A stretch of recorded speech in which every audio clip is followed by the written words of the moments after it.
Você sonha com uma colher torta. Você sonha. ah, Essa colher torta é o que aparece, no caso, no sonho manifesto. E aí você fala, poxa vida, é isso, né? Uma colher torta. E aí, é algo estranho, né?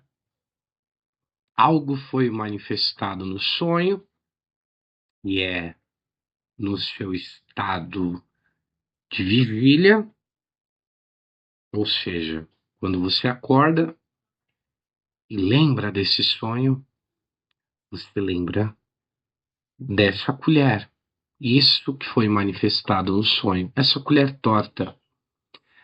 Agora, a gente está falando da metonímia, do deslocamento.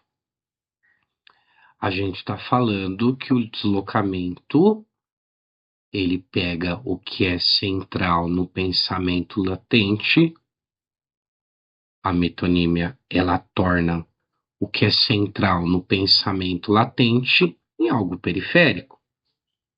É isso que a metonímia faz.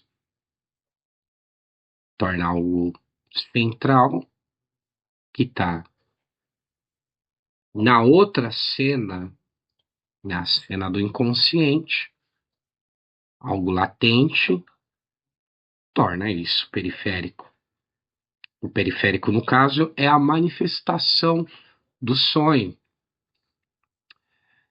Então, é isso que a metonímia faz. O que se manifesta no sonho, a colher torta, que é estranho, né? É a manifestação, é uma manifestação periférica de algo mais central. E quem tornou esse algo central em periférico? Aí a gente tem que associar isso como Lacan fez. Lacan associa a metonímia e esse processo de transformar algo central na cena inconsciente latente em algo periférico. Então, a metonímia, né, que é quem governa a continuidade na cadeia significante, né? Então, a metonímia, ela não produz um novo sentido, ela desloca o sentido. Só que quando ela desloca o sentido para o sonho, ela faz, então, uma transformação. Ela desloca algo mais central para algo, um detalhe, por exemplo, que é a colher. E essa colher, o que pode ser central nesse caso? Pode ser, por exemplo, um desejo que foi suprimido. Então, o desejo de comer um bolo, né? Que é central. E aí você sonha com uma colher torta. Então, a metonímia, né, que transforma algo central, um desejo, por exemplo, que foi suprimido, em algo mais periférico, né? Ela transfere esse sentido, né? Ela transfere esse sentido mais central, que seria o bolo, em algo, em um detalhe, às vezes menor, menos relevante, que é a colher. A colher torta que pode simbolizar essa não satisfação, né, desse desejo de comer o bolo. Lembrando que a cadeia metonímica, a cadeia da contiguidade, ela é uma cadeia importante porque ela desloca o desejo, né? Um desejo suprimido que não pôde ser satisfeito, que vai. E é por isso que ele vai deslocando, porque o desejo ele não é satisfeito completamente, ele vai indo sendo deslocado, né? E junto com esse deslocamento se desloca também o sentido, né? O sentido central é transformado num detalhe, né? Menos central, tá bom? Ah, aí é importante a gente dizer que o Lacan vai trazer que o sonho ele é uma satisfação. O sonho para o Freud, segundo Lacan, é uma satisfação de um desejo, um wunsch, né?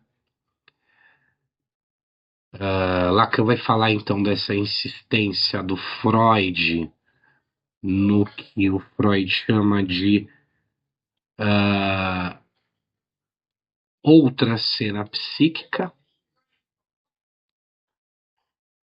O que é a outra cena psíquica?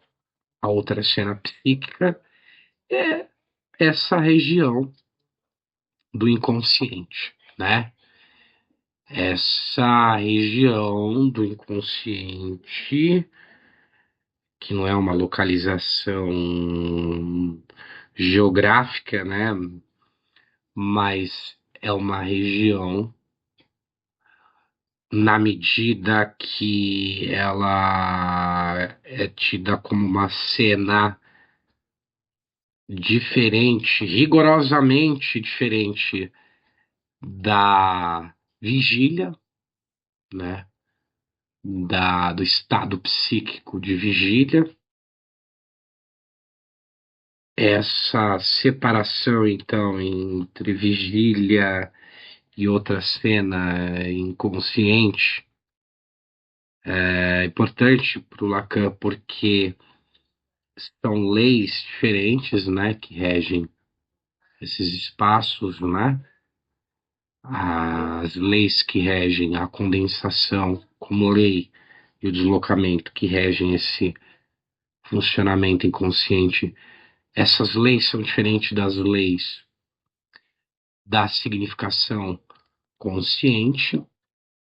Então, o sonho ele vai trazer à luz então que existe, né, um desejo inconsciente, já que Freud postula que o sonho é a satisfação de um desejo. Então, o sonho é a satisfação de um desejo inconsciente, que está numa outra região, uma região inconsciente, regida por outras leis. Leis são totalmente diferentes das leis significantes da consciência.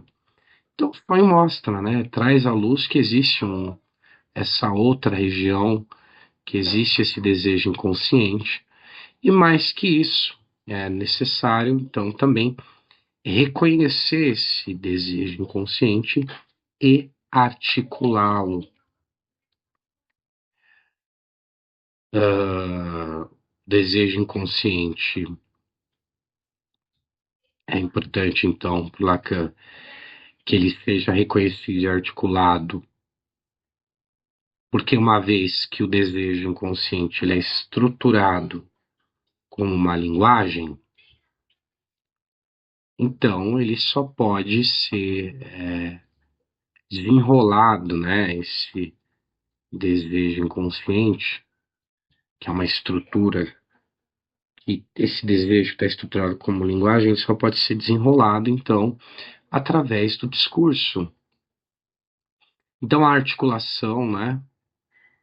É esse discurso do sujeito, né? Um discurso que tenta dar sentido, né? E é dar sentido ao quê? É uma coisa que o Lacan chama de aventura primordial, né? Aventura primordial. Primordial porque vem dos primórdios, né? Aventura primordial de ser desejado. E ser desejado, né? O desejo do desejo do outro, certo? Então, essas leis, então, articular, né, o sujeito que articula, dando sentido para a essa sua aventura dos primórdios de ser desejado, né? E aí, as leis, então, estruturais dos sonhos, né? A condensação e o deslocamento, o Verdichtung e o Verschiebung, são, então, as leis estruturais do sonho, né?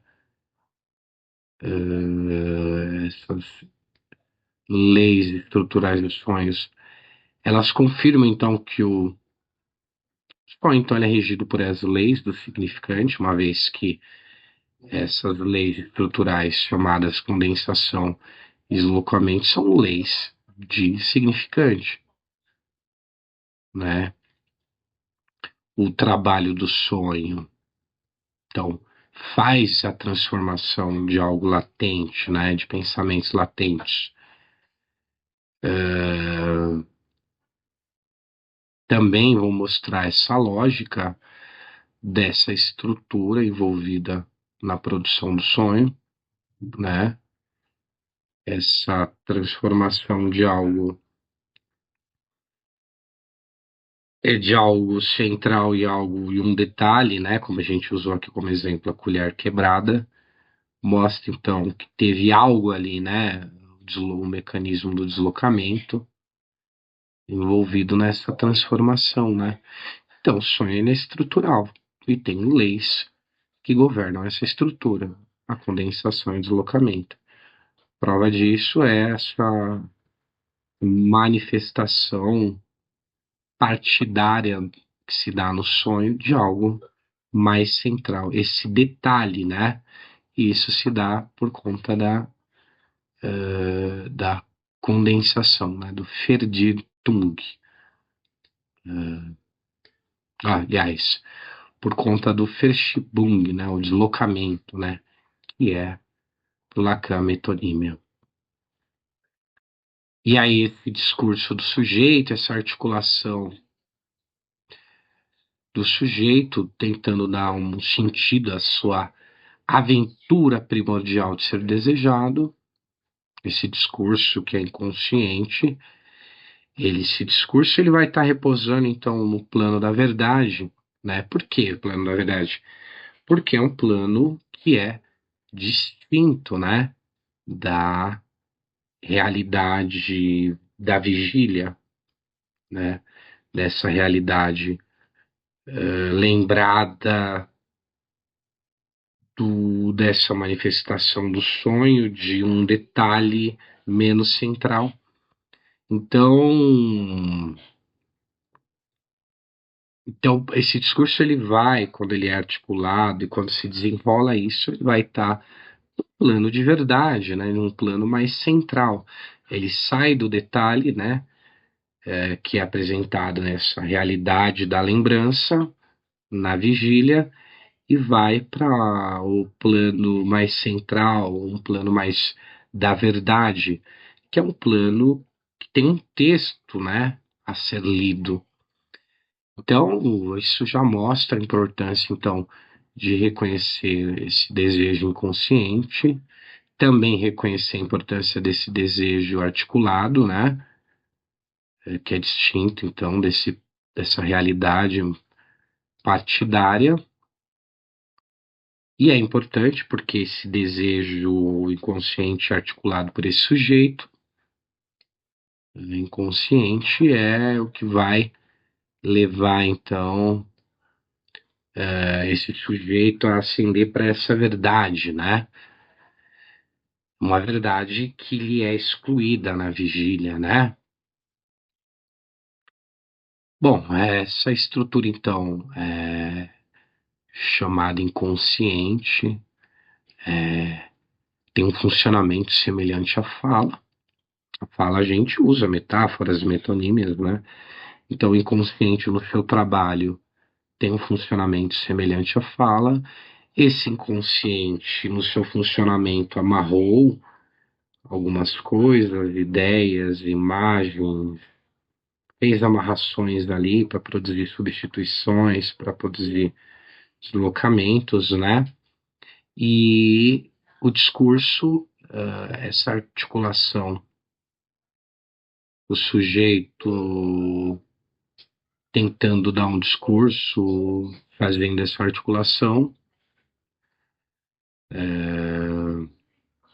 esse discurso do sujeito nesse plano da verdade, articulando, acende então essa verdade, e o discurso, ele desata isso que essa estrutura inconsciente no seu funcionamento amarrou. Tá bom? É isso aí. Obrigado. A gente está trocando uma ideia aqui, está falando um pouco sobre o seminário. Estamos no ponto do sonho, né? Porque lá que eu falo um pouco do sonho nesse seminário, você vê que ele resgata o Freud, né? Faz umas acrescentações aí também, né? Naquilo que o Freud disse, mas tem uma concordância muito importante com o que o Freud fala, né? O Freud discursa. E é isso, vamos para a próxima aula. Tá falando aqui coisas, não estamos aprofundando, né? Estamos articulando aqui, né? Algo sobre esse seminário. Tá bom? Um abraço, até o próximo vídeo. Tchau.